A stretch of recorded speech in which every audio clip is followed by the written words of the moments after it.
I'm going to kick off. So if you'd like to introduce yourself, our panel are now going to make a couple of opening remarks and just say who they are. Hi, everyone. I didn't imagine I was going to go first. It's really great to be in a room with so many people. So hello. My name is Elif. I am an activist of the Kurdish women's movement. I have been so for what feels like forever. And I guess we'll go more into it, what that means and what the Kurdish women's movement is about. But I'm also currently the co-chair of the UK Kurdish Assembly, which is a means in which the Kurdish community across the UK self-organizes and continues to mobilize and raise awareness and try to have a positive impact in establishing peace in Kurdistan and the Middle East. But I think particularly this discussion is really crucial. One, because there has been a lot of discussion around it, a majority of which I think has not been very useful. But I think it's really crucial to pin down some of the understandings and also understand what it means that a moment of outpour, what that can actually mean. And also, I guess I'm here to bring a bit of the perspective of the Kurdish women's movement, in that our perspective is it's not necessarily about state violence and gender or gendered violence. It's that gendered violence is quite literally the foundations of state violence, and that's where it comes from. And to understand what that means in a revolutionary, transformative, and actually perhaps particularly for Britain, and most importantly for Britain, in a non-sectarian way. So hopefully we can have those discussions about what that will mean, and I'll be looking forward to bringing some of those perspectives.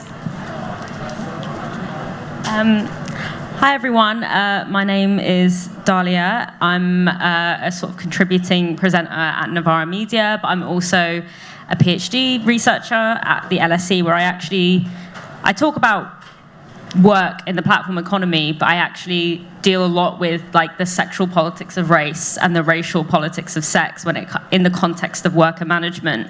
So actually kind of all comes round.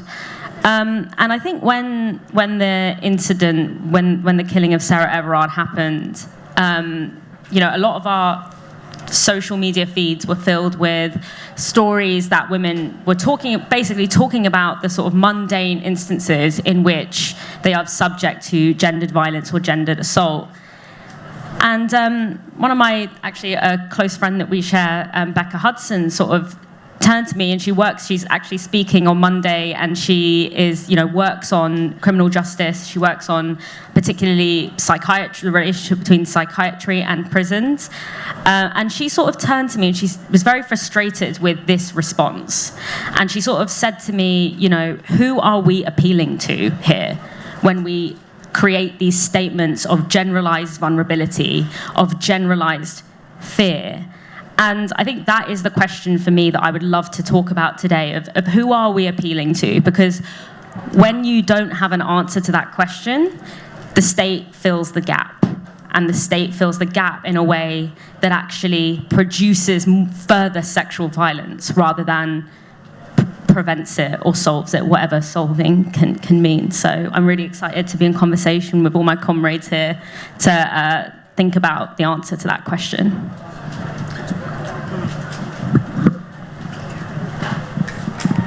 Hi, I'm Salma Ahmed, and really great to be here.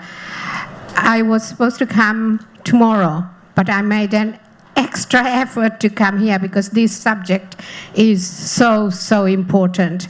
And I'm supposed to be at Housing Fringe as well, and I refused that to come here because I passionately care about what's happening to our women. And let's not forget, only a few days ago, only last week, Sabina Nessa, another woman. How many more women that has to die this way? I've been told that there is every 3 days one woman dies, and that is really not acceptable. My background is housing, but through housing, I established 2 women's refuges in East London. And my first case of domestic violence was in my advice session. A Bangladeshi woman came running into my advice session saying, sister, if you don't help me, I will kill myself under a bus. That was my first case. Second case was a barefooted woman brought in by another woman into my advice session. She was walking aimlessly on the streets. And that made me realize that we as Bangladeshi women have to take charge of things in East London and do something about it. And after 10 years, yes, that women's refuge was established in Tower Hamlets. We had to get the planning application. Planners were all men. There was one single woman on the planning committee who hid that planning application under a major scheme. That's how we did things. What I want to talk about later on is things that are happening in our BME communities and how the BME communities, especially the women, that could be treated equally and understood by the whole community, because it's not just about Sarah Everard. Sarah Everard moved us beyond imagination. But what police did was really unthinkable when we were suffering. And then, a few days ago, Sabina and Nessa, I as a women's committee have asked conference arrangement committee that we should make a 1-minute silence, and that will happen this afternoon about 3:40 before the women's motion goes in. I forgot to mention I'm one of Momentum NCG member and Labour Women's Committee recently elected. We've got a lot to do as a women's committee because, we haven't reached anywhere from the 80s, late 80s, that I talked about women's issue, like this woman saying to me, I will kill myself under a bus if you do not help me. Thank you.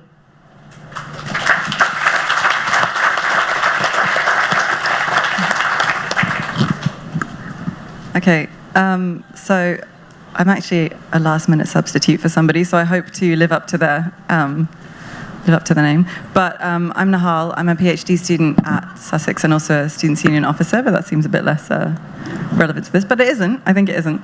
And my research is on fathering and in Pakistan. So, at first glance doesn't seem kind of directly relevant, but I feel like one of the things that drove me to look at this was kind of, we all know men, we love men, we like our fathers are men. Like, what happens in some cases such that men are capable and allowed to be capable, and I think that's quite crucial, of kind of unimaginable violence, and in other cases are protecting against it, are working so hard to kind of stop those things.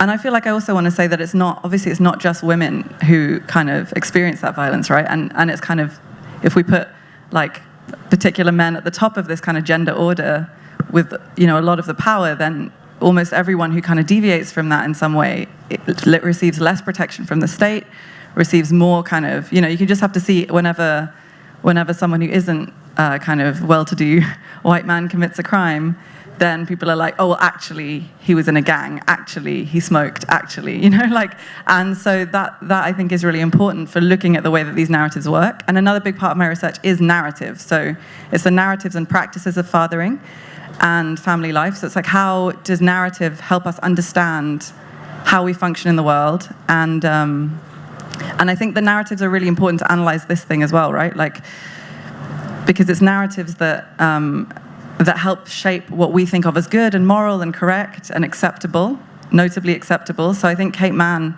has written a book called Down Girl, in which they describe this process of exonerating narratives for men. Like, if they do a particular thing, it's like, oh, well, he was unwell, or like he was, and those exonerating narratives come in for other groups as well. And I think they're really important, because if you spend your life being told, like, it's okay that you didn't pick up the dishes. It's okay that you, like, lashed out at that person. It's okay that you felt bad, so you blame that person. Like, eventually it builds this kind of overlapping kind of lattice of narratives in which it becomes very reasonable to really, really aggressively lash out at someone because you were upset. So I feel like, and I find that really interesting because all of that ties into, like, what our imagination does, and our and too much, I guess, is left to our imagination in this context. So let's talk about the police very quickly. I feel like quite often in a case of kind of racially motivated violence or gender motivated violence, people, but especially racially, but I guess it's, people will be like, oh, well, you know, he was afraid. This white policeman was afraid because a black man was X, Y, or Z thing. And I feel like that's really important, because when so much is left to the imagination is very fertile. Like, you're afraid, you're anxious, like, all of these narratives will come out because they seem true, they seem real to you. And so, I might just stop going off on one, but I feel like there's a quote from Claudia Rankine, Citizen, an American Lyrics, like a book of poetry and kind of prose, in which she says, because white men can't police their imagination, black men are dying. And I feel like we can think about that policing of imagination across, like, gendered violence as well. I feel like we can think about a lot of these things in the same way, and I'm going to stop there because... No, there's a great point. Thank you so much for those introductions. I also just realised I didn't actually introduce myself. My name is Moya Lathy-McLean. I'm the politics editor of Galdem. Okay, so let's kick off. Let's go with a hardball initially. What is the function of gendered violence? I want to know, like, what we see so much of it.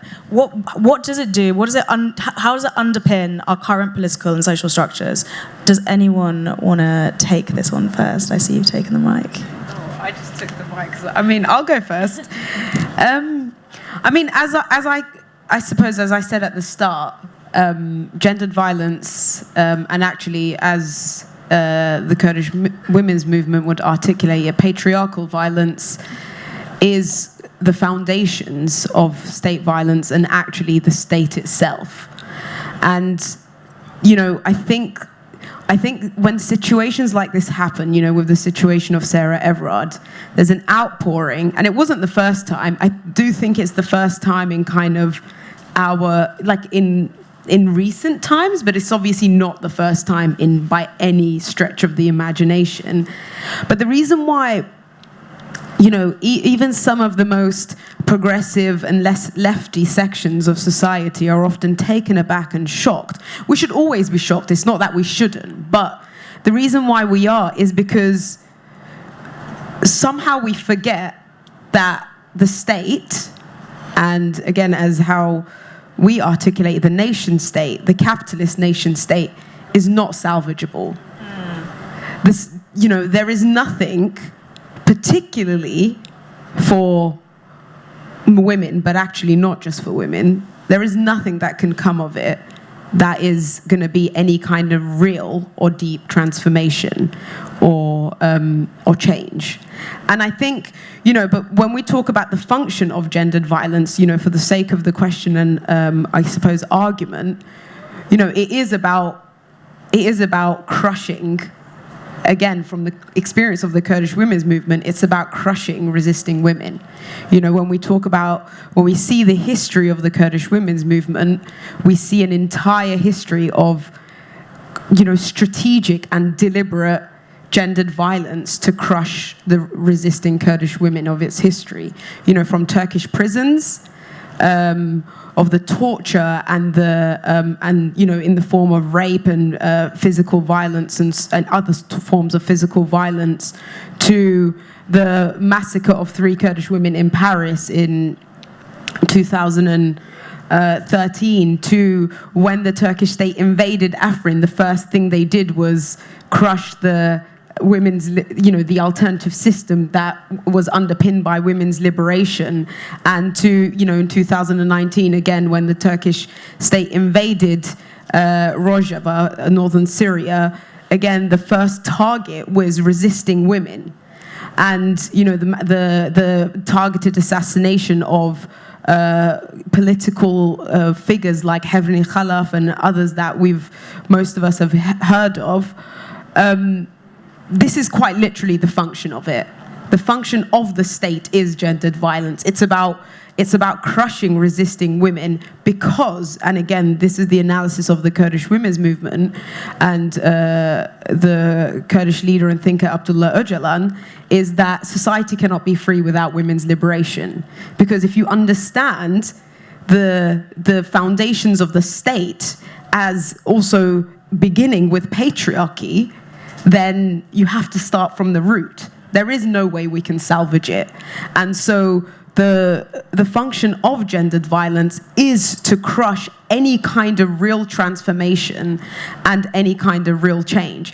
And I don't know how we actually begin to really understand that and take that on board, but the entire system must change. And there are, of course, short-term and medium-term changes and transformations we must put into place. It doesn't mean until we crush the state, until we smash the state, we don't do anything else, of course. But all of this must be underpinned with the analysis that these are short and medium-term fixes, even though they're very crucial in that moment. I think I'll stop there just so I don't take up too much time.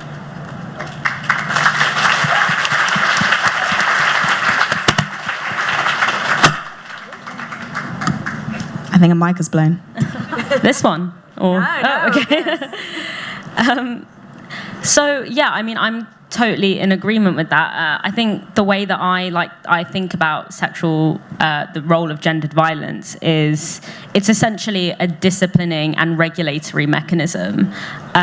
It's a way of the threat of it and the actual practice of it is a way of alienating and breaking people's bodies, essentially, which then make them more easy to dominate. When you think about the sites where gender-based violence is the most systemically enforced, the spaces that I think of are the home, the prison, the workplace, and military bases.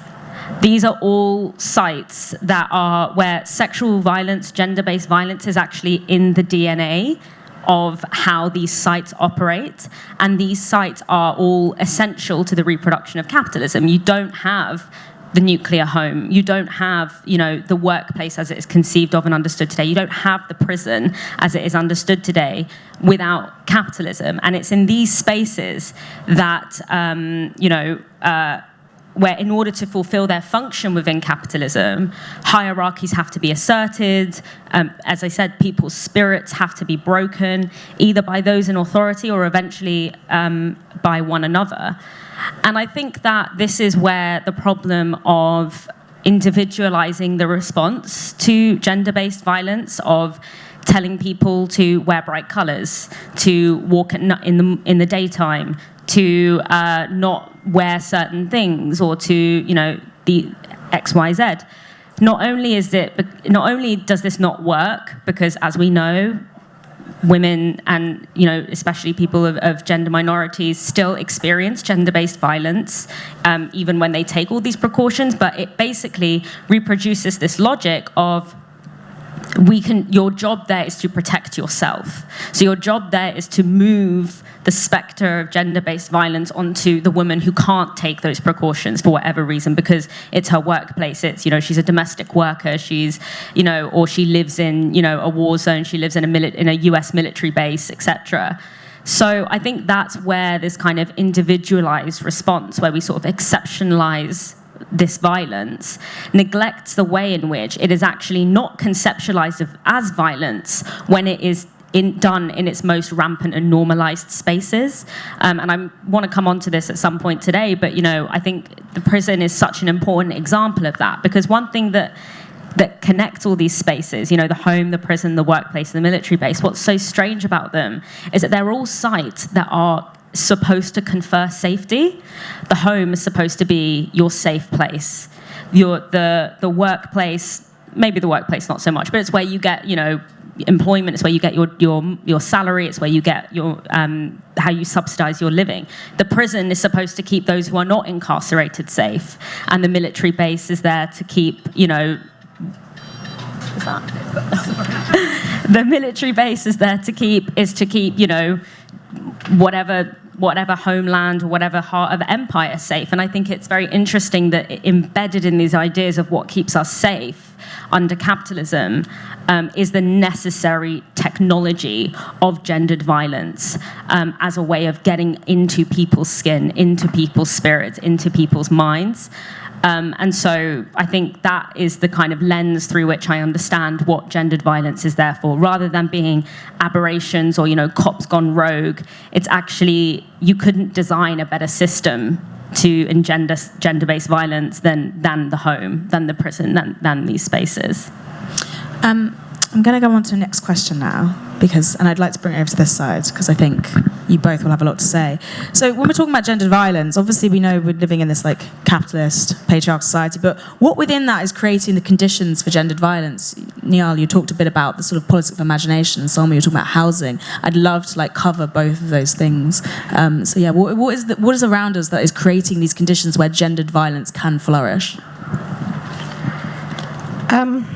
I think it's this state which is controlled by men, majority men, and they look at us women as inferior, and a lot of that happens, unfortunately, in my community as well.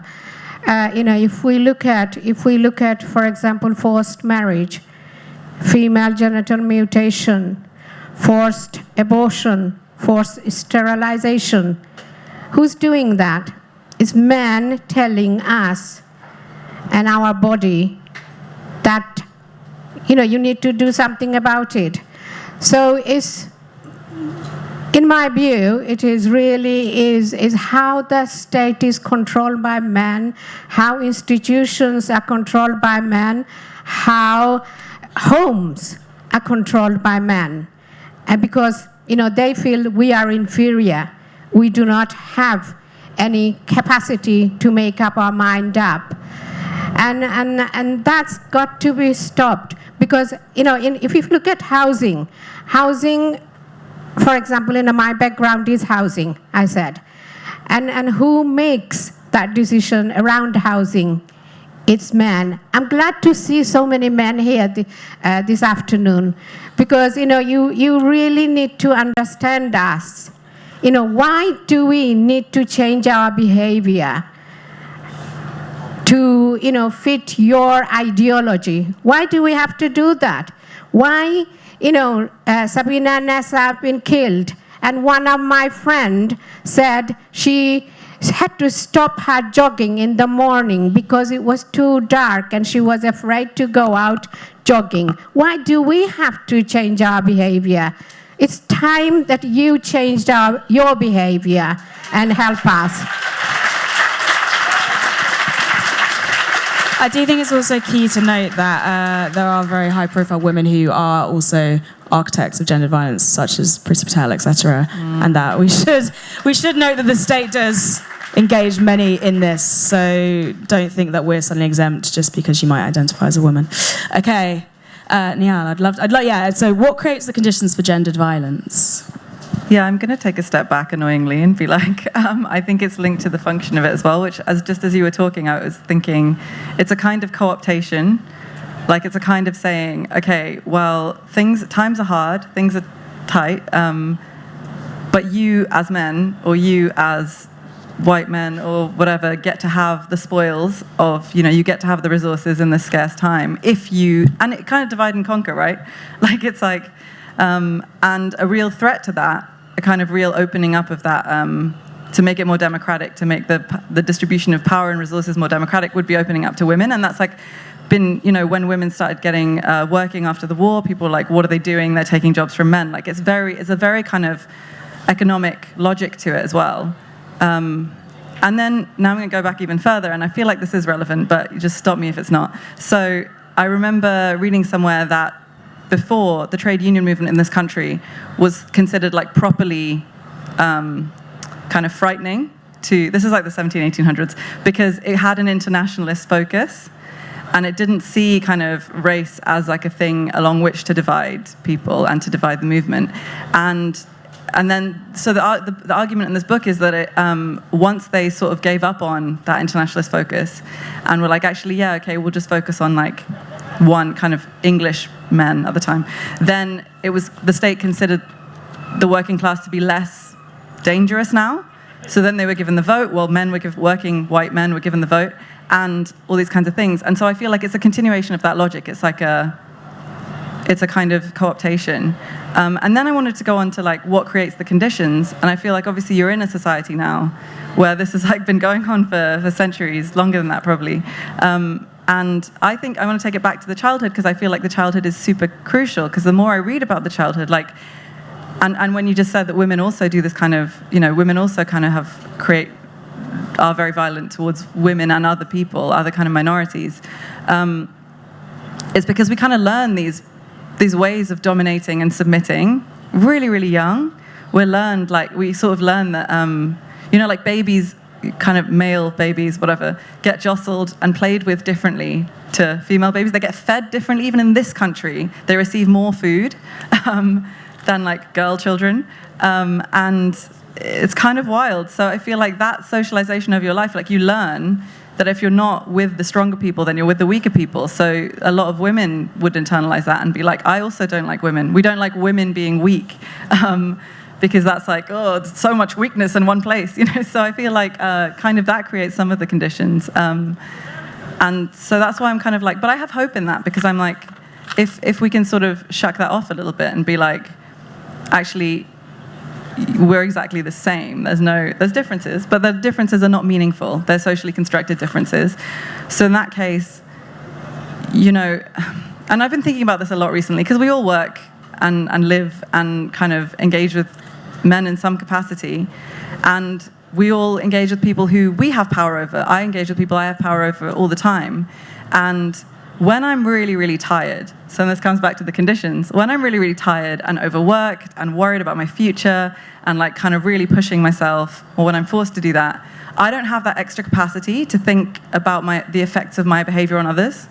I'll be like, but I'm really tired. I'm working really hard. And I won't think about, what's the power dynamic here? Like, am I being a bit like, is my like fancy education, like meaning that I'm kind of stepping over this person? Am I giving them the room? Because that takes energy. And so I feel like you always kind of have to leave yourself 75% of energy 25% energy to kind of engage those concerns and do that work in an ongoing way. And we just aren't living in the kinds of times where a lot of people have that. So we're more ready to be afraid. We're more ready to be thinking with kind of the wrong part of our brain and reflexively like leaping into these narratives which have been seeded from a very young age about who matters and who doesn't matter and who's important. So I guess I'm going to stop there. I feel like those are the conditions.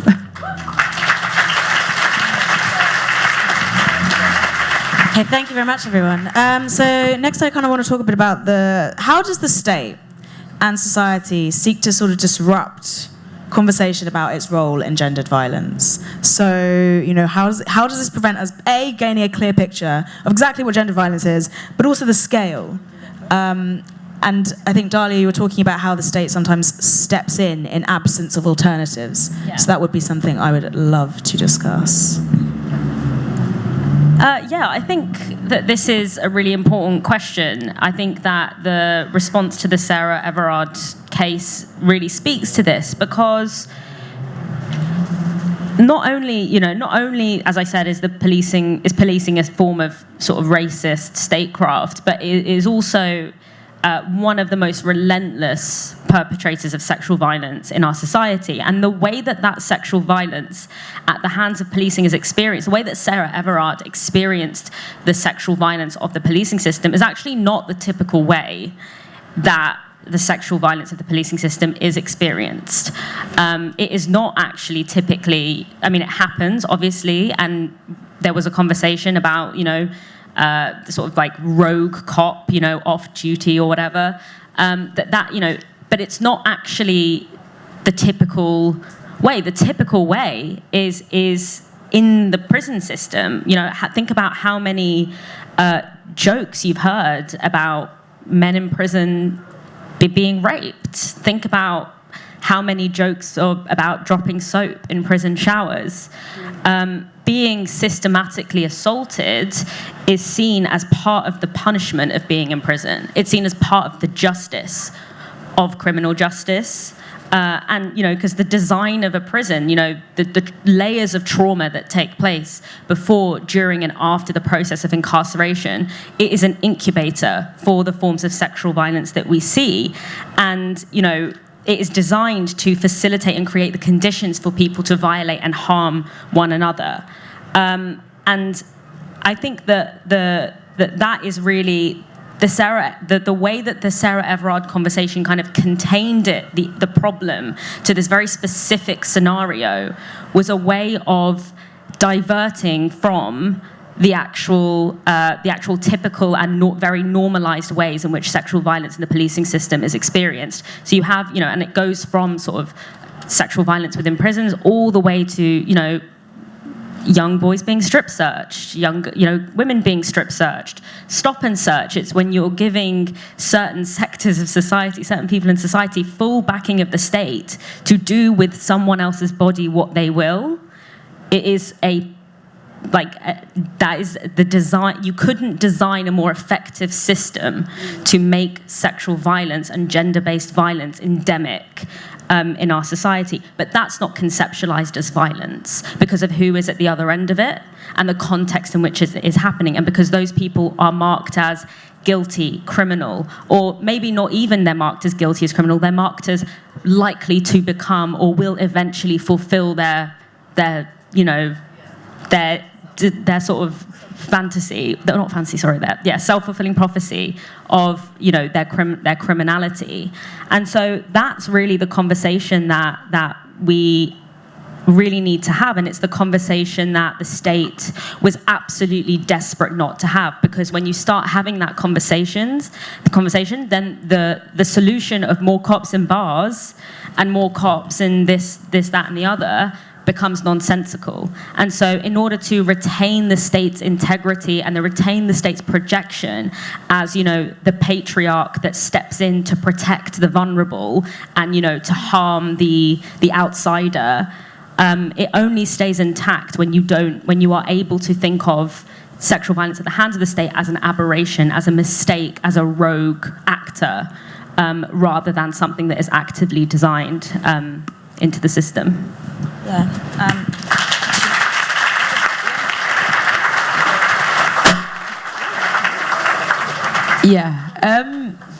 I think when we talk about conversations around it, I kind of want to take it a bit not back necessarily, but take it to the understandings again of the state. And when we talk about conversations, I think when we look at the way the state, kind of, I guess, treated or dealt with conversations around the Sarah Everard situation, and obviously the material reality, it really reminds me, for me, it's very, very clear that actually this is the same ideological strategy the state also deploys when it comes to colonialism and imperialism. I'm the source of the problem, but actually I'm also going to come as the supposed solution. And this is obviously some of the, I feel like, quite surface level things of divide and conquer, like as in terms of surface level understanding. But I think it's really crucial to make those ideological connections, because that's how we understand the state, and that's how we really, really see that there is no solution that can come from it. And I think, to also have a bit of a conversation about like some of the material ways in which the conversation can happen, and therefore what the alternatives potentially could be, I think it really needs to be emphasized, what Dahlia was saying about, what our friend Becca said about, the state filling the gap when we don't have an alternative, and actually what those alternatives can be, and some of the material ways in which, the Kurdish women's movement have been developing and putting into practice some of the alternatives to patriarchy and the state. And I know we don't have too much time, but I think when we talk about, just quickly though, when we talk about, Rojava, and we saw Kurdish women, the fight against ISIS and the building of a system of, direct democracy, ecology, and women's liberation, and many people probably also in this room were probably inspired by that. But I think sometimes what we don't see is that none of that happened overnight, and it's still happening. And this is what is really crucial to understand, is that it was a 40-year struggle to prepare to be able to actually implement a system when the moment came. And which is to understand that fighting for freedom and liberation firstly doesn't happen overnight, particularly in Britain is not going to happen overnight. And once that does happen, that is actually when the real struggle starts. Because you're implementing a system, when we look at the Kurdish movement, trust me that we are struggling and fighting as the women within the movement every single day with our male comrades, but also with other women as well, who we are trying to actually get to understand that solidarity, that revolutionary understanding is what will actually take us to freedom. But also, actually, many of us don't want to be free because it's very uncomfortable. Fighting for freedom is uncomfortable. Often, for a very long time, when you are fighting for freedom, for a long time you're uncomfortable because, a lot of things you have to dismantle, you have to personally unlearn and then relearn other behavior, you have to relate to other people around you in a different way, you have to relate to the world in a different way. It's not an easy task, it's uncomfortable. So often, to actually just keep things the way they are, it's just easier. And so I think when we talk, I talk about freedom and that how obviously that must be the underpinning of our understanding, but even the understanding of freedom is not there. The desire for freedom is not there a lot of the time because it's difficult and because it is uncomfortable. I'll stop there on this one. Well, actually, I want to throw it right back because I think what happens in a lot of these panels, festivals, everything, we talk about having the conversation about gender violence, but we don't outline the structures. What are the alternatives? Let's outline them. Let's talk about that. So if you want to throw it back, give us some examples, because I would love to. I want some alternatives, please. Sure.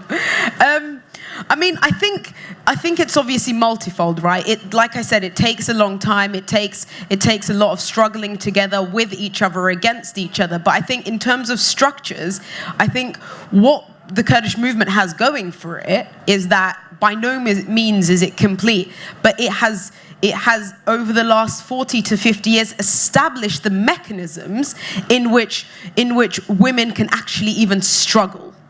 Because to even begin to engage in a struggle that makes a difference, that is achieving that transformation, that requires certain mechanisms to be set up, and we don't have those here yet. And I think this is this is some of the, I suppose, more political and ideological alternatives, but also materially, for the last 40 years or so, there's autonomous women's, what we call women's justice and peace committees, which any issue to do with women. So when Salman was talking about refuges and so on. So in the Kurdish movement, that is autonomously organized.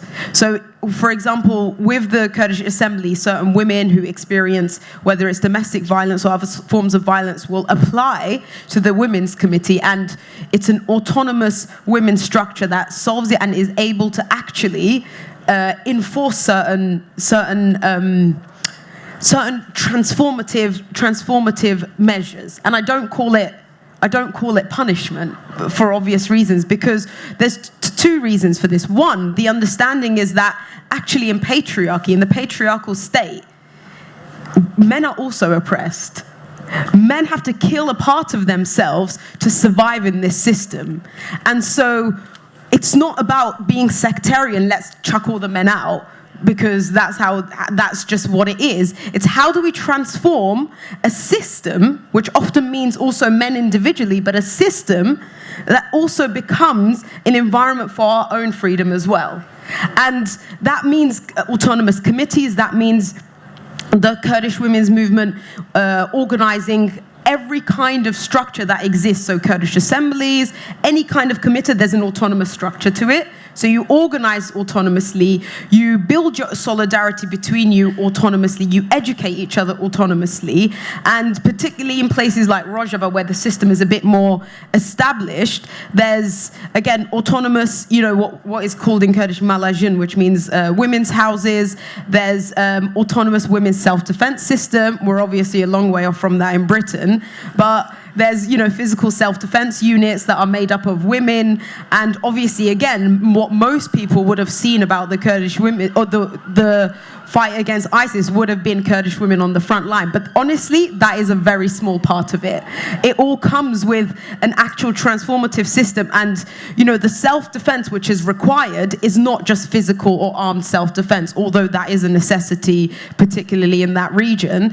But it's also about ideological and political self-defense, and to establish a system that is unshakable and that is there to last. And because when we talk about, and just lastly, when we talk about the nation state and the capitalist state, what we don't often understand, it's a very fragile state.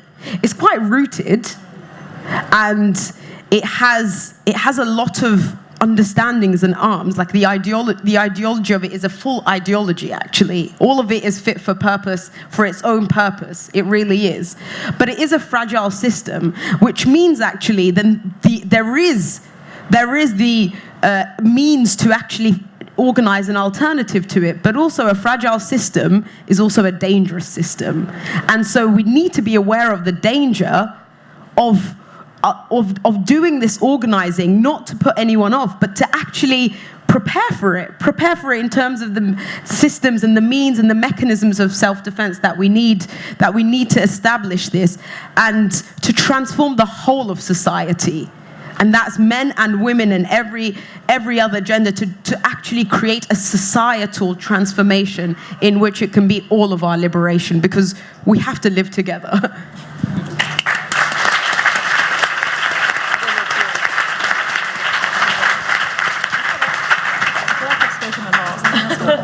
Does anyone else want to come in off the side? Do you want me to move on to a new question?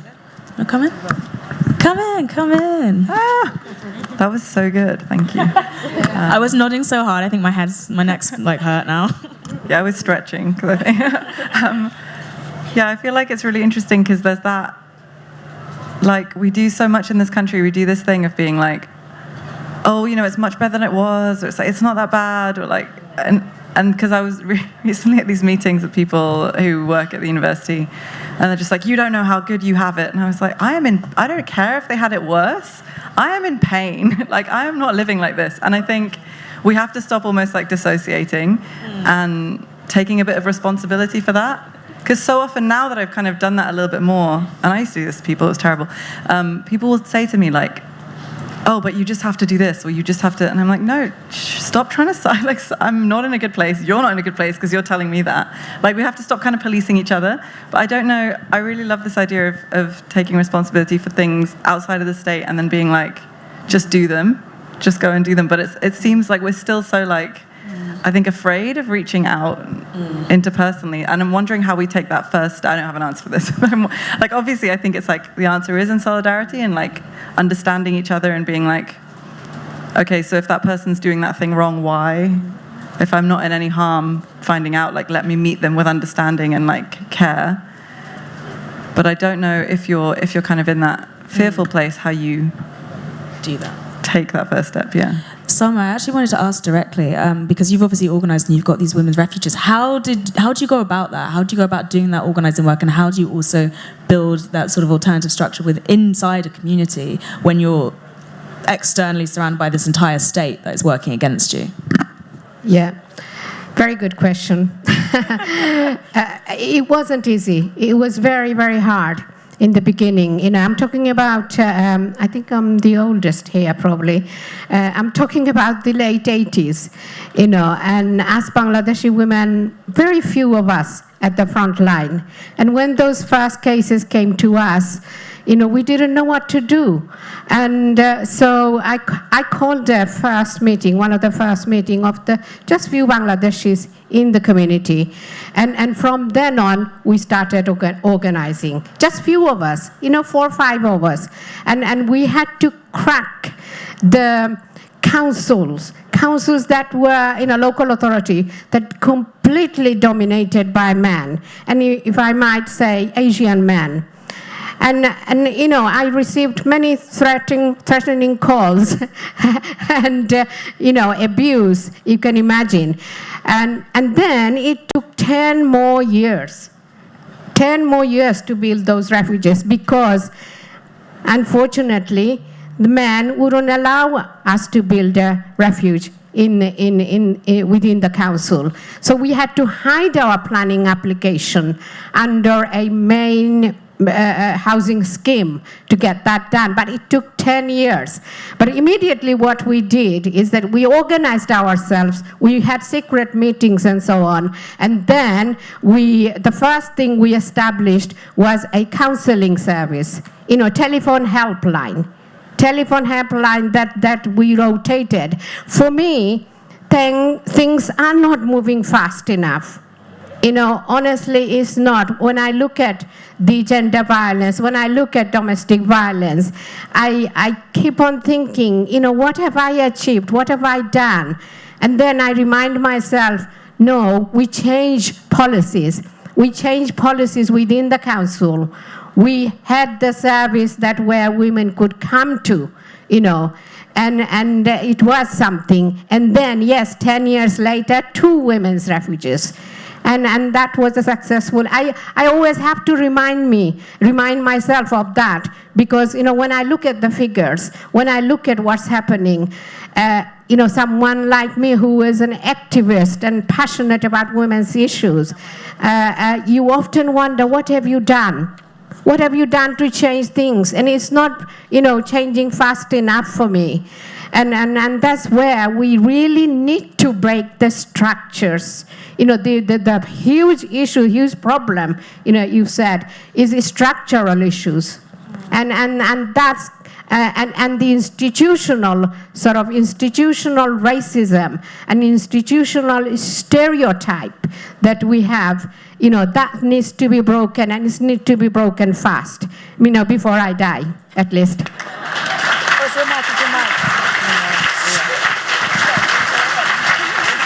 So next question. I know, Elif, you have to pop off at 4, but we're opening up the floor then for community discussion, so everyone prepare yourselves. So what fronts do we need to be fighting on? Obviously, we've got this wider battle of trying to completely break down a system and organise, but then we've got, in the meantime, there's short-term battles, and we need to, I think, focus our energies. So, there's been a lot of discussion about where we should be putting those energies specifically. What are the fronts that we, as I presume, mostly socialists in this room, should be directing their energies towards? So, there's been a lot of talk about the politics of representation recently, believing that justice is exposure for all victims of gendered violence. I personally don't agree with that. It's justice is not visibility. Anyway, so what front should we be fighting on? Who wants to take that one first? Let's get your mic. Oh, okay. I'm really sorry I have to leave at 4, guys. I have to go to a Labour Party fringe. But anyways, I think the fronts, I totally agree. Of course, visibility is in no way justice. Otherwise, we would all be free, thanks to Twitter by now. That obviously is not happening. But I think it's... And sometimes I feel like this is a bit like, when I say these things, I feel like it's a bit cliche, because I suppose me and people around me, we talk about this a lot, but I suppose actually, sometimes things just need to be repeated over and over again. But I think it's an abolitionist understanding, and an abolitionist understanding that is also that is also inherently internationalist. And I say that because, for example, the alternative system being organized and, being established in parts of Kurdistan is not, explicitly or like articulated as abolition, but it quite literally is. It's an alternative to the entire system, obviously not just prisons and police. And so I think when I say like with an inherently internationalist underpinning, I think it means also being in solidarity, but also actually going further than that, which is what we call like common struggle with people and communities and societies engaged in this kind of struggle all around the world. But obviously here as well, also establishing an abolitionist understanding and practicing that. As we all know, and we will not get into that today, the British left is notoriously bad at what has been historically called accountability. We won't get into that. But an actual transformative, whether it's called accountability or whatever it's called, but a transformative approach to each other. And that means solidarity. That means, of course, approaching each other with generosity. But I think it's also not being naive as well. Not being, let's all be like happy clappy and like hug each other and like everything's always going to be fine. Obviously not, And this also means that, again, like this is one of the really crucial self-defense mechanisms of the Kurdish movement, is what we call like criticism and self-criticism. In a room with my comrades, if I'm not criticized, that means they don't care about me. This is the understanding. This is the revolutionary culture that the Kurdish movement has established. And so I think it's also about, being able to transform each other, but having really crucial principles of what that means. So just like in short, I think it's about abolition. I think it's about solidarity, and very, very crucially, and particularly for the British left, is an internationalist politics and revolutionary internationalism that is not just about being international, but internationalist. And I think that there is a difference there. So not just being aware of what's happening around, but actually understanding that, our freedom, or the freedom of Kurdistan, the freedom of Palestine, and so on, is quite literally related to all of our freedom. And I think it's that understanding as well. So that's the fronts, I think.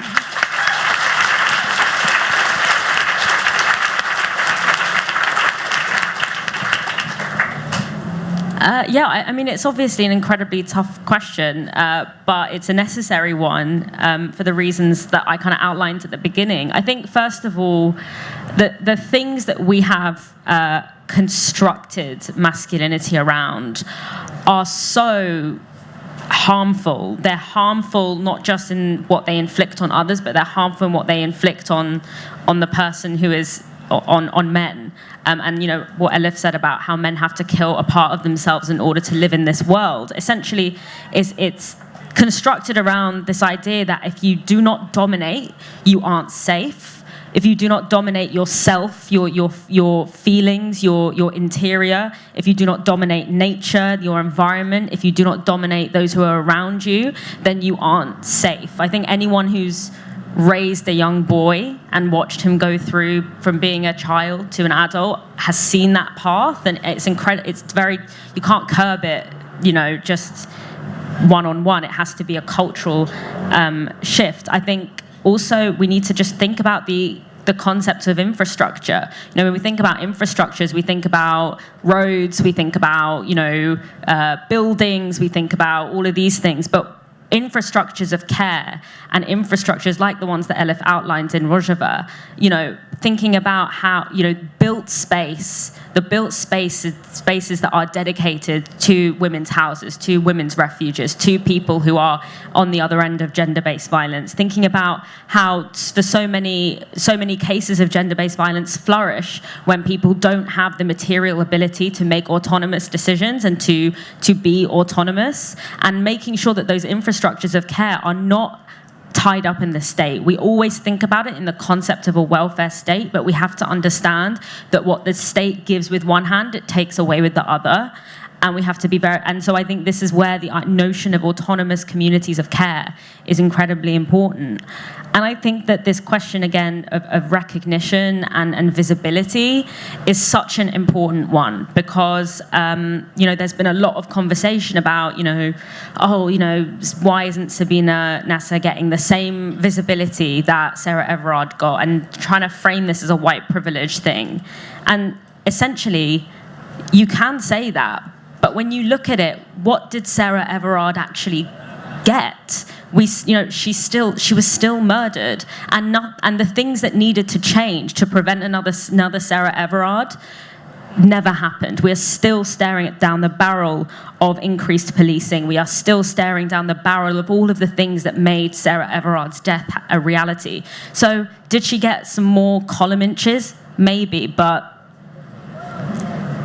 Do you know what? So visibility, and I think we've gotten to this very.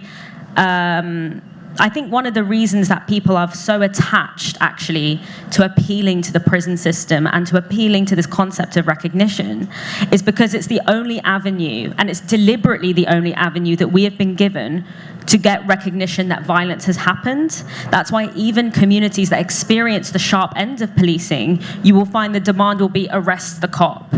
So which is a contradictory thing, because it is the very police. You're asking for the expansion of the system that is hurting you, but it's because having recognition that what happened to you was harm is felt to be the first step to healing and justice. And it is maddening to have harm done to you, and for that harm to not be considered harm. But the difficult pill that we have to swallow is that recognition does not necessarily translate to healing and justice, and especially recognition from the state does not lead to that. It comes from systemic change that prevents the harm that happened to you from happening to other people. It comes from community care. It comes from being given that space. And it also, unfortunately, sometimes it doesn't fully come. And I think that being able to kind of not mistake recognition, and this is something that pervades our movement, all of our movements, the anti-racist movement has gone from being something that was trying to dismantle race in itself to, being thirsty for state attention. That was a very deliberate thing. So I think we need to kind of really, really try and unpack what it is we're trying to get through recognition, understanding that recognition actually doesn't get the goods. So I think that is incredibly, incredibly important. And finally, something that we absolutely need to do is dismantle those spaces that I have outlined that are the biggest laboratories of sexual violence, that dismantling the detention centres, dismantling the prison system, dismantling, military war zones and military bases, because that is where we all learn how to harm each other, is from those sites.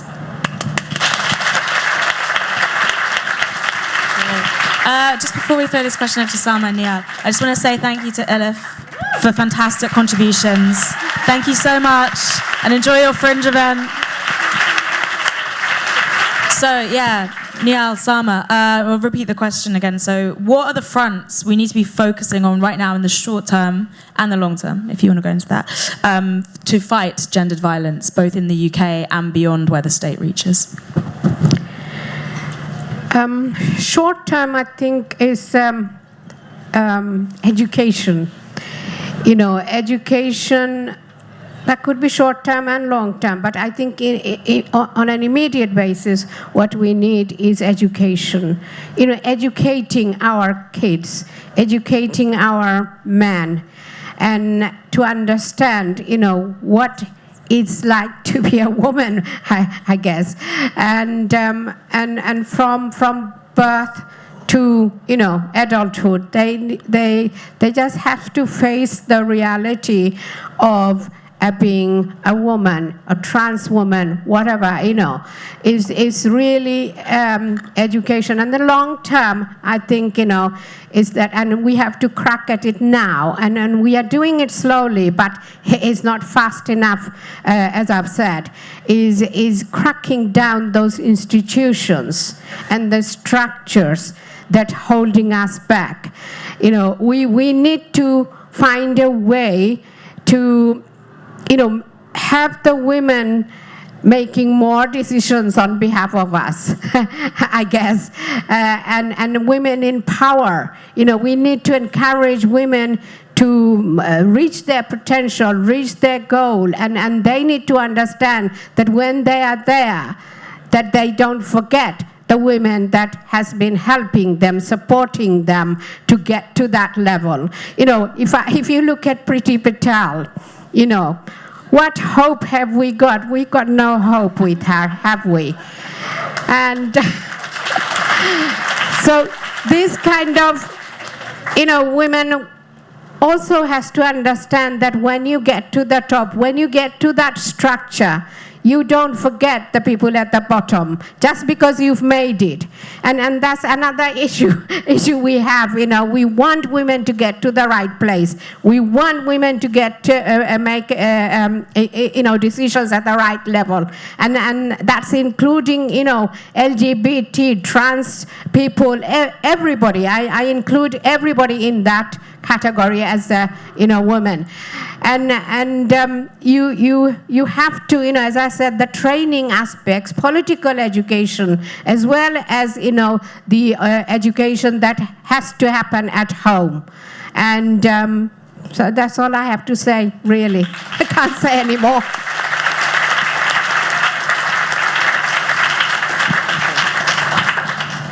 I was really taken with this idea of we really want recognition, because there's a lot of theory around the need for recognition and why we would want recognition if we're hurting. We want to get back on top.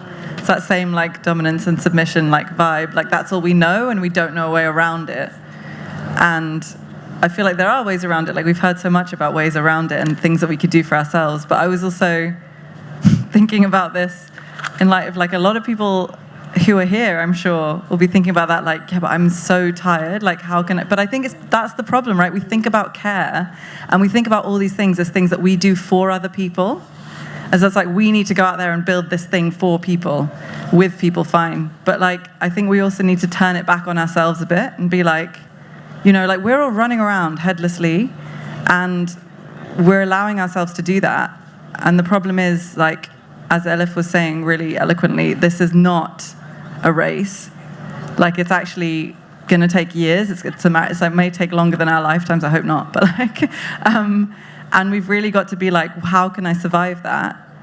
And and also because when we do things like that, when we're at like I said before, when we're at 110%, we're not including people. We don't have time to consider their subjectivity, which we don't understand. We only understand ours. So I think we really need to start with ourselves and rest and be it is not sustainable for me to get any credit over and above other people, because what is that doing to me? What is that doing to the narrative? And I agree, it would be nice if people had power, but I feel it would be nice if the collective had power, and if we gave each other responsibility, because we're giving each other a break to think that stuff through. Anyway. So those are technically our closing remarks on our panel. So I'll just pause for a brief bit of applause for the general panel discussion.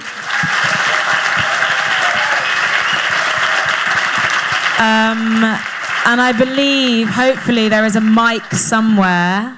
Yes, amazing. So now we're going to open up the floor for discussion. You can have questions, either to pose Jenny to the panel, things you want to discuss. You can even do a dreaded comment with no question involved. Amazing. But it has to be limited to a minute at most, or I will cut you off.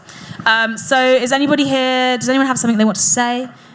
Yes, of course. Person over here, when we've got the mic ready. Hello. Over here, right over here, person on the end in blue.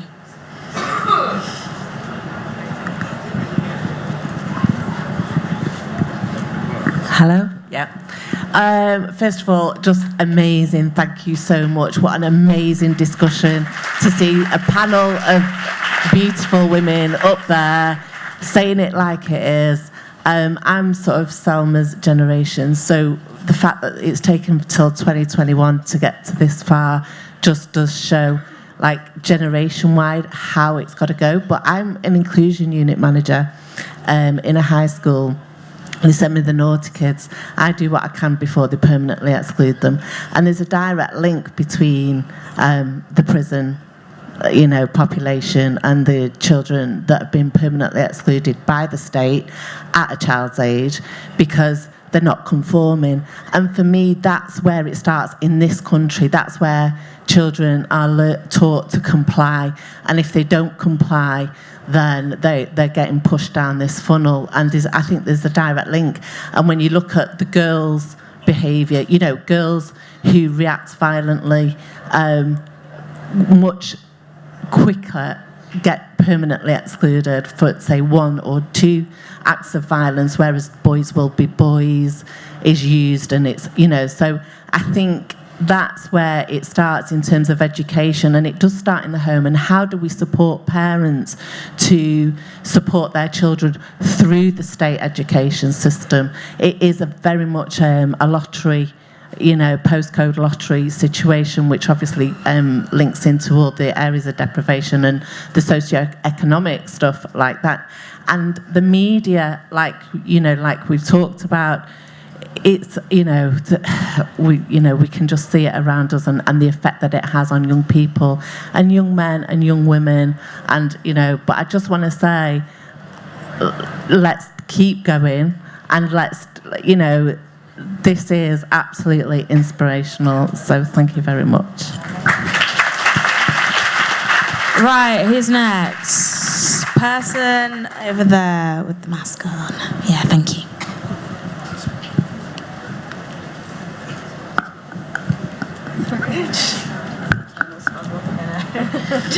Sorry. My question was, how do we mitigate against sexual violence within schools, and that then continuing on into further life, past secondary school, past college? Because I definitely feel, whether that's through consent teaching, more consent, and introducing more topics like that within PSHE, or is it further deconstructing patriarchy? Yeah. Does anyone have any thoughts on this? Neil, I know that you work in an institution, so you're up. Well, I had some thoughts on this, and now I'm like, maybe we set up like militias. No, but but I don't know. Like, maybe there is something in that. Like, because I know there's a lot of really good self-defense groups that really teach. No, but they teach self-defense as like resistance, as like, no, this is how not be picked up off the floor, or this is. And I know it isn't that kind of situation usually, but I feel like that is part of it, like building a kind of collective like. Refuse, because I feel like consent is very much broader than sexual violence. Like, and I feel like as a society we're really bad at consent. Like, people will pick up your children or your dog. I don't have children, sorry, but people will pick up your children or your dog and like feed it whatever. Or people will like touch your hair. People will be like annoyed at you for cancelling a plan, and you're like, do you really want to force me to do that? But it's just these entitlement we have over each other's time and bodies. And I think that maybe. Yeah, like I think education, but I think that maybe the reason that we don't learn that stuff in PSHE, and the reason that we don't talk about like that is it's hard to like rely on. I feel like maybe we could go in those softer ways and be like, what are the boundaries of another person, and also then work on doing a kind of like community defense thing. Maybe building community. Maybe we go around schools. I feel like that's not something that's going to get accepted into the curriculum, but like. Yeah, I don't know really. I think the problem with sexual violence in schools is it reflects the state of the society we live in is the issue. So it's got to. I mean, this is an obvious thing to say, but if we actually tackled the root cause of the problem, that would then be mitigated. But I think also kind of like remove the role of things like social media now involved in that, the exposure that people have, like the desensitization that you have when you're constantly exposed to certain things, like you don't want to police that, but people don't get taught that from it's all about treating the symptoms at the moment in schools rather than the actual cause, and that's because the society at large doesn't want to deal with the actual cause, which is the reason we're sitting up here talking about gender violence. But unless Dalia or Salma has anything to add to that, because I don't think any of us have like a real specialism in schools in particular. So, yeah. Yeah, I mean, I don't have a specialism. What I will say about the issue with, I think, consent workshops is I think that it tries to fit what is the messiest and most power-ridden and contested part of being a human into like a bureaucratized like thing that you like an exam. And the issue is, I think rather than thinking about consent, people can consent to things that harm them. It's not as clear cut as that. I think what we need to develop is more of a literacy of ourselves and the experiences that other people go through, and kind of understanding the context that we live in, and being able to have the language for those conversations so that it can be an unfolding and relational thing, rather than trying to kind of squeeze it. Like, this is the thing, this is what is so absurd about capitalism, is that it takes the things that are fundamental about being a human being, like caring for each other, reproducing ourselves and one another, sex, food, all of these things, and it makes it stuff you do in your spare time, and the stuff that you do your full time is like data entry or like some kind of bullshit work, like that isn't, or being a whatever manager of a whatever and it's like it makes puts all of the things that are kind of unresolvable in a sense, and inspiring and challenging and hard and horrific about being a human being, and makes it something you figure out when you're not doing whatever nonsense it is we all do with our lives. Yeah, and I just want to add that when you see the replication of the behaviour like in young people, such as gender violence, a lot of it is also because that's the age when we're meant to be forming like empathy, and what we live in right now is a society that prizes individualism totally above everything, and that lack of empathy and that desensitization. So you see that borne out in young people, and they're both learning from society at large, but learning it from us because we're so focused on the individual right now, constantly. Even as you say, these consent workshops, like these TikTok videos, these 3-minute primers on like how to consent. It's like, we can't reduce it down to that. That's not how it works. But we want these quick, easy, algorithmic guides that will teach us these things in these stages. It just doesn't work like that. Anyone else want to make a comment? Yes, person here. Oh, thank you. I'd like to ask the question, what do the panel think about, to put it plainly, transphobes taking up the narrative of gender violence? Because that's a big thing at the moment, and it's from the left. It's not from the right, and that's the scary thing. And I see it a lot around London. I come from London, so that's one issue.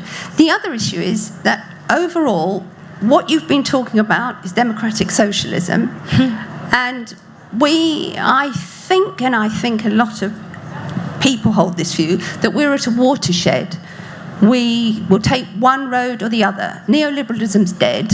We know it's dead. We know it doesn't function. And we know that power is moving from west to east.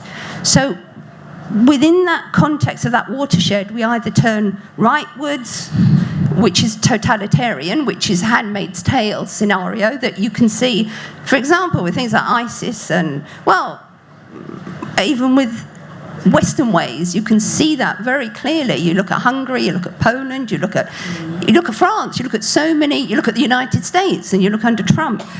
So how do you think we address this? Taking it from we've been looking at a microcosm, which is very interesting and very informative, but we need to transfer that to the wider context of where we go from here to I mean, I think Jeremy Corbyn gave us an idea of where we could go, or that time gave us an idea. And yeah, that's my question. Can I just come in on the first bit, if that's all right, and then I'll pass over. in terms of transphobia soaking up all the energy, I mean, yes, it's definitely true. And I would argue that transphobia is actually sort of like an issue where you see people who are ostensibly on the left getting converted to the right, because a lot of this is funded by sort of right-wing fundamentalist groups. That's where a lot of the power's coming from. They're forming coalitions. You can see it with a lot of the legal cases where you look where the money's coming from. It's actually big right-wing fundamentalist groups funneling money into those groups, and they're forming those coalitions. So I'd argue that's almost like a issue where people get moved over. But I would also say, if we don't want to take up oxygen, we just start confronting it head on, and we say, we're not talking about this anymore. We're not like arguing with you. We're not going toe to toe with you because you're just wrong. Like, you're just wrong, and we're going to focus on what is actually important, which is trans liberation, and not getting soaked up in that.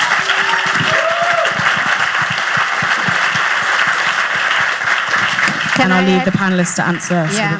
Could I add?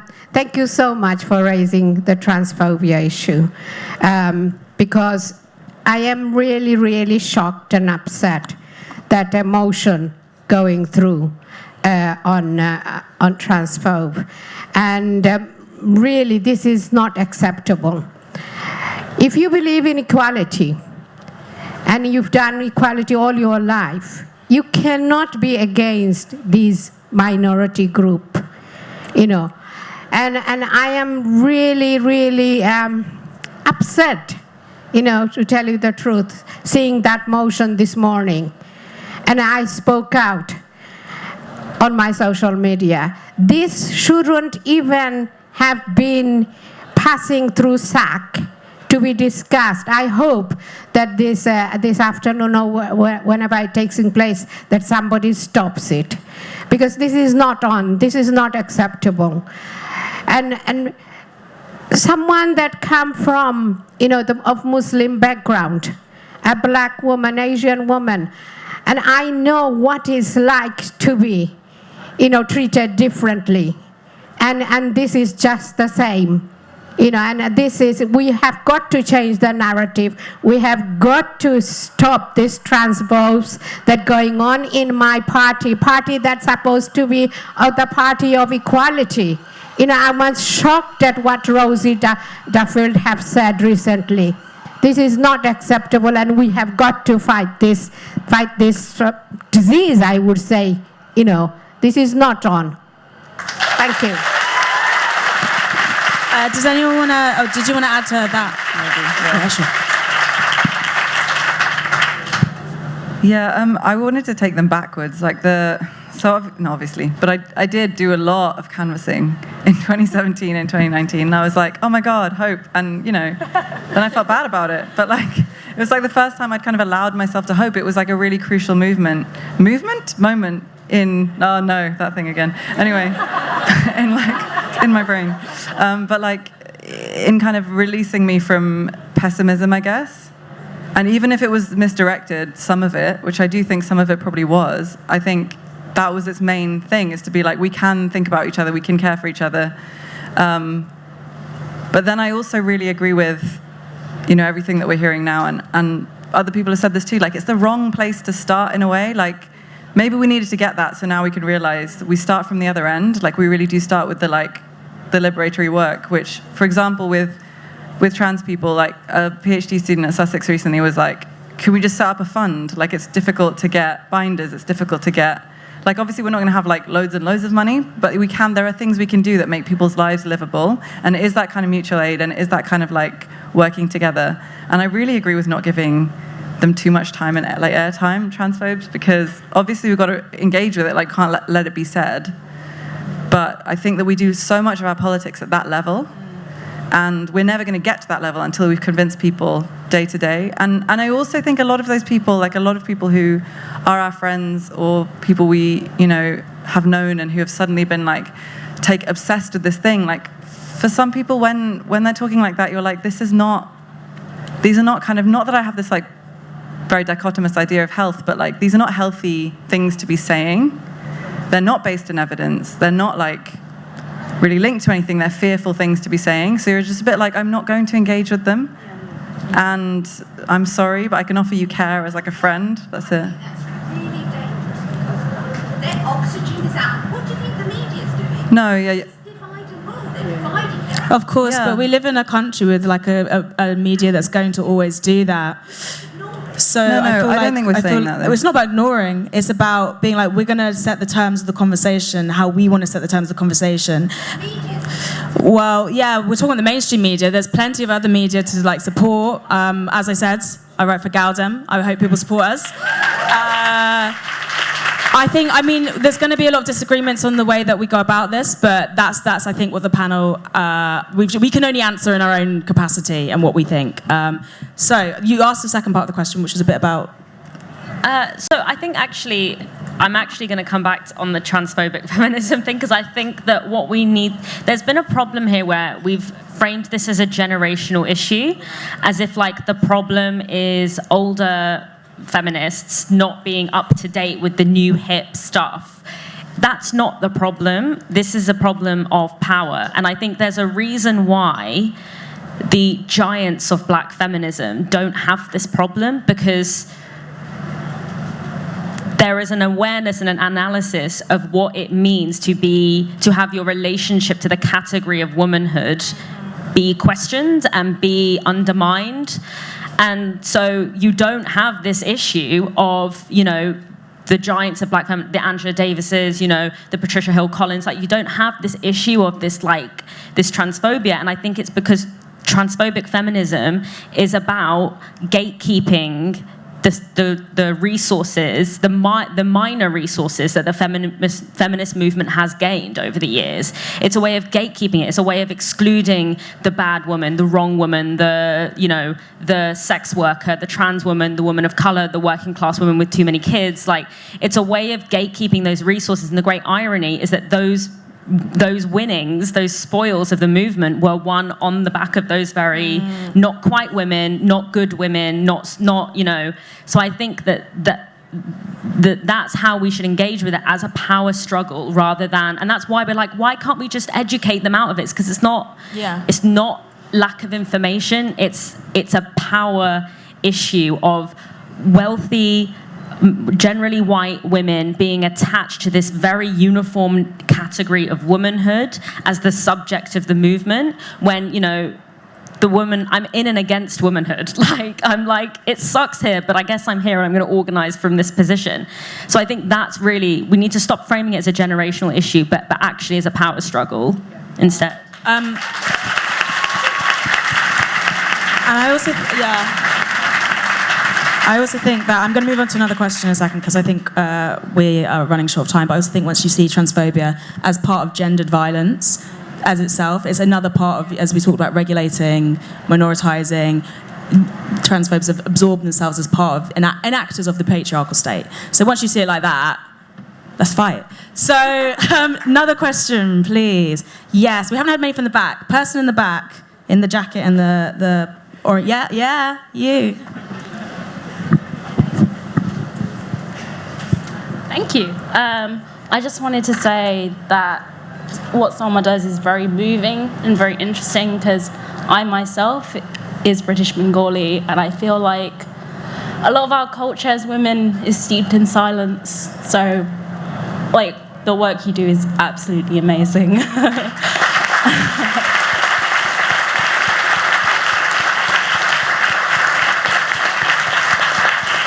And my question is directly to Salma, but also other people. Do you think it's really possible for women to get to the top without crushing other women? Because, you know, we live in this system where we praise women CEOs, but they crush other women, working class women.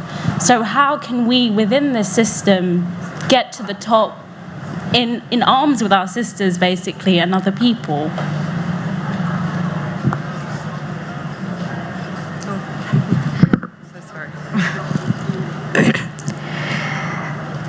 Thank you for asking that question, because, yeah, it's always in my mind as well. I started off working for a homeless project, but I did manage to reach chief exec position in a housing association. And I am proud to say I haven't forgotten where I came from. And it's a lot to do with individuals as well, and it's how you look at life, how you move around, and how you don't kick people as you go up. And yes, it's true, because there are a lot of women that I am sorry that they've reached that glass ceiling. And a lot of them, some of them, are Asian women. And I feel gutted when they really let us down. And I think, it's how you go about your daily business. It comes from within yourself, how you have nurtured yourself. You've gone from this place to that place, and you've struggled all the way through. And I struggled all the way through, get to that chief exec position. It wasn't easy.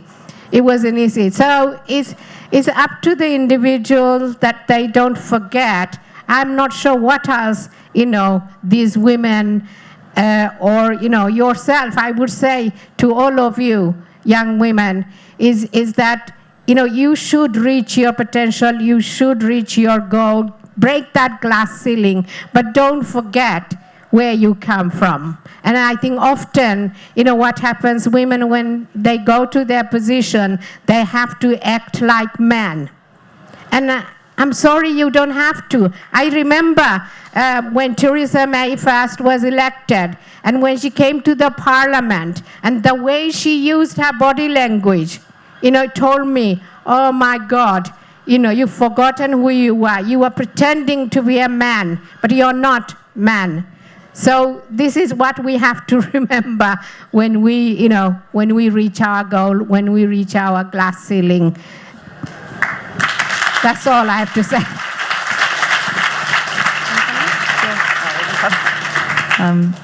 I feel like also bringing class back in, like you can't be like, not that you were being like that, but I feel like people are like, oh, well, I'm a woman, therefore this is a win for gender, and you're like, you can't separate gender depression from class oppression. Like you're not experiencing gender depression in a material way if you're like not everyone's like, oh, they're fine, she's fine, she's not like a real woman. Like she doesn't have to be suppressed because she's got all this like power. And I think that's all the world over, you see these like transgressions backed up by capital, like women who get to break the rules because they're very wealthy or they're very educated or whatever. And it's like, well, you're not, we don't see that as liberation, I guess, then. But I think, and this might be a slight disagreement, I think there is in very rare cases, you can be an individual and you can get to the top, but I think even the existence of the top is a function of gendered violence. I think in a world without gendered violence, there wouldn't be a top. We'd be we'd be a horizontal organisation. And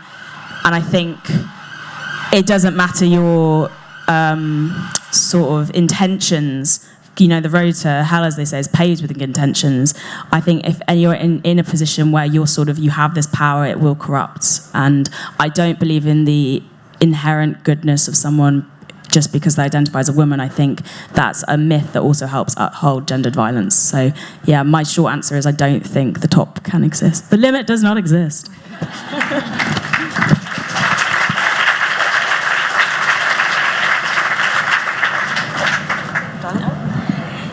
Yeah, I would have to agree with that. And the question is, the top of what is really the question for me, the interesting question. For my research, I look at domestic work, I look at app-based domestic work, and I study this app, right, which is for sort of short-term, on-demand care work.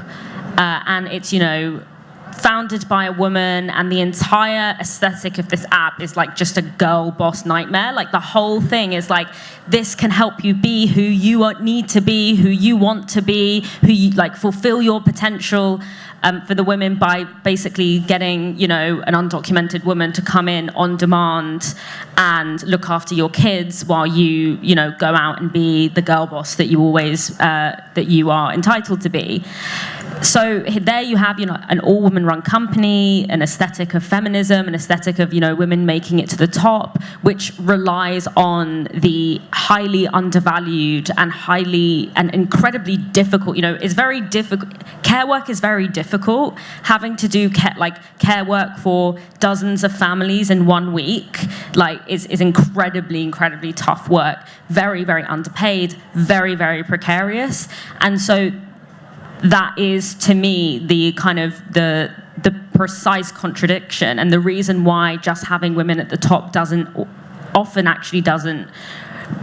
translate into actually the women who uphold that system, on whose backs that system is built, having any better of a deal. When women's unpaid work is valued according to minimum wage, it's 3 times the amount of money. It's responsible for 3 times the amount of wealth as the global tech industry. That is actually how much exploited labor is holding this whole thing together, and none of that is actually seen by the women who are doing that work. And so long as that, work is sort of the lens that I look at a lot of these things, so long as that is intact, getting to the top of that system you have to necessarily stand on the backs of women who are exploited in order for you to be able to do that.